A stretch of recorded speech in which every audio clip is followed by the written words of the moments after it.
बालापुर नाम का एक गांव था। उस गांव में एक बार सूखा पड़ गया। खेत खलिहान सब सूख गए और तो और नदी और कुएं का पानी तक सूख गया। सरपंच जी, ऐसा कब तक चलेगा? कब तक हम और हमारे बच्चे भूखे रहेंगे? भूख और प्यास से सब मर जाएंगे। बिना पानी के खेती नहीं और खेती नहीं तो अनाज नहीं। तकरीबन सभी के घरों में अनाज खत्म हो चुका है।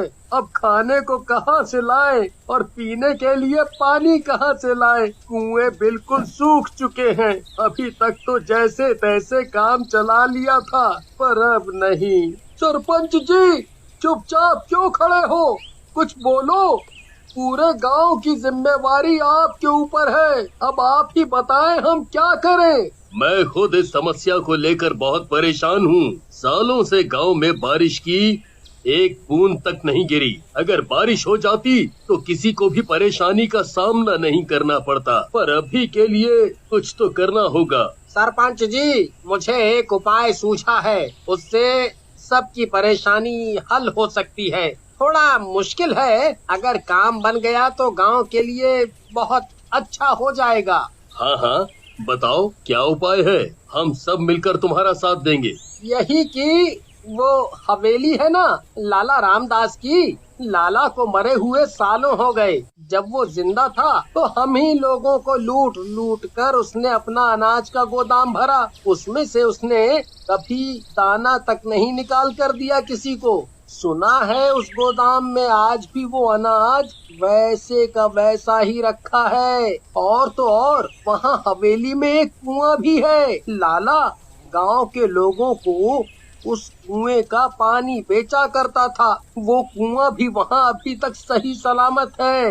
क्यों न हम हवेली में चलें और सभी अनाज वहाँ से निकाल लाएं। भूख प्यास से मरने से तो अच्छा है ना वो। सोचो, अगर वो सारा अनाज हम सबको मिल जाए तो कोई भूखा नहीं रहेगा सालों तक। फिर क्या था?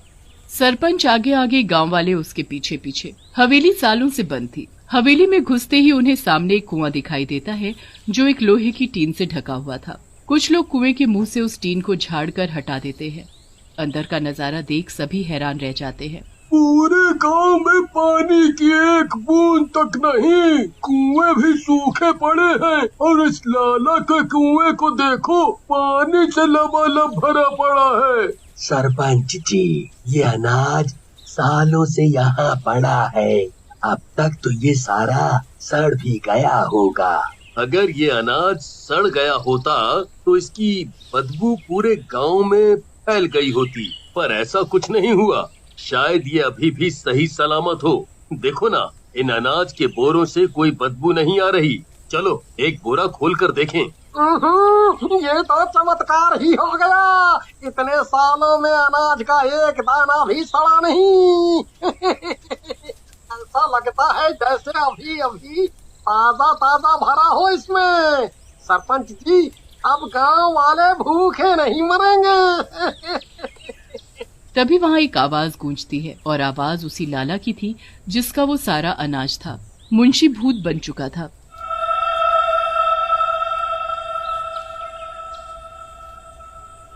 तुम सब शायद भूल गए कि बिना कुछ लिए मैं अनाज का एक दाना नहीं देता।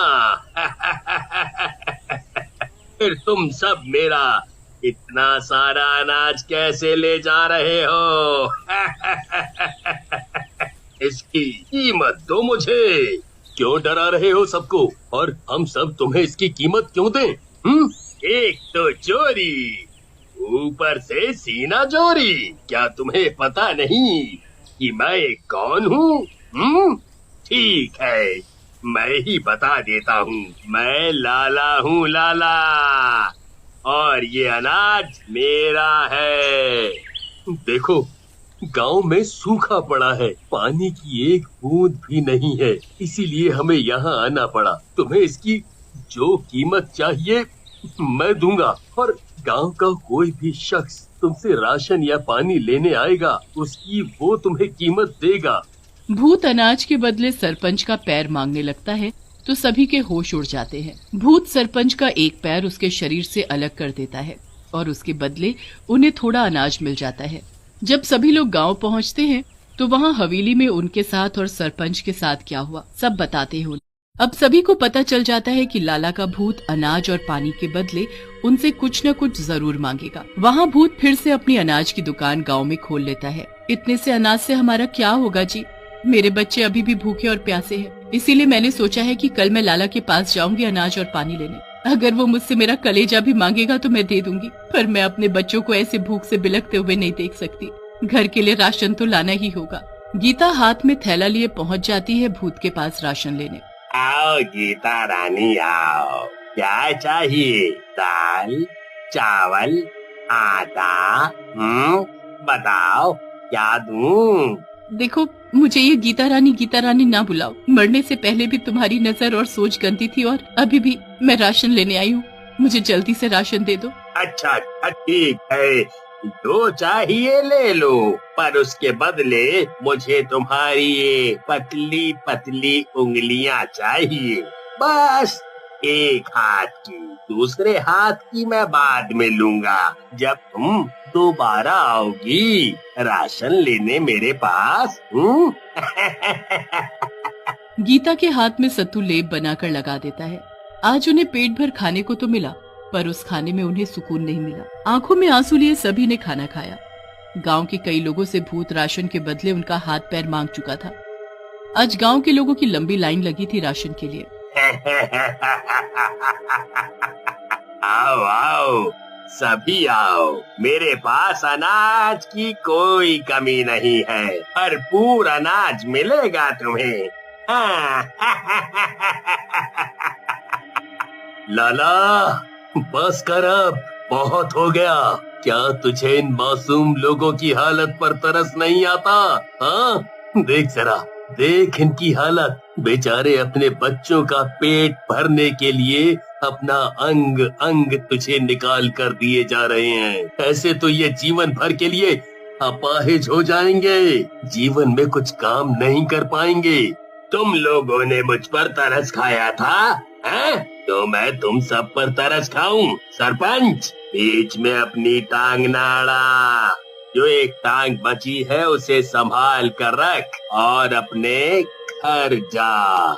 मुझे मेरा काम करने दे। सरपंच जी, लगता है हमने उस हवेली में घुसकर बहुत बड़ी गलती की। वहाँ जाकर उसकी आत्मा को हमने जगा दिया। ये सही नहीं हुआ। गांव के भोले भाले लोगों को वो आज भी वैसे ही बेवकूफ बना रहा है, जैसे वो मरने से पहले मनाता था। ये भूत सबको नोच नोच कर खा जाए, उससे पहले हमें कुछ करना होगा। ओ गांव वालों, अगर अगली बार राशन चाहिए तो अपने बच्चों को भेजना राशन लेने के लिए। अब तुम्हारे अंदर कुछ नहीं बचा मुझे देने के लिए। अरे भाई लोगों, ये भूत अब हमारे बच्चों पर उतर आया है। राशन ये हमें नहीं, हमारे बच्चों को देगा और उन्हें भी हमारी तरह अपाहिज बना देगा। मैं अपने बच्चों को उस भूत की दुकान पर राशन लेने नहीं भेजूंगी। इन्हीं के लिए तो हम इस हाल में भी जी रहे। अपने बच्चों को भला कोई मुसीबत में कैसे डाल सकता है? हे ऊपर वाले, रहम कर हमारे बच्चों पर, उनकी रक्षा कर।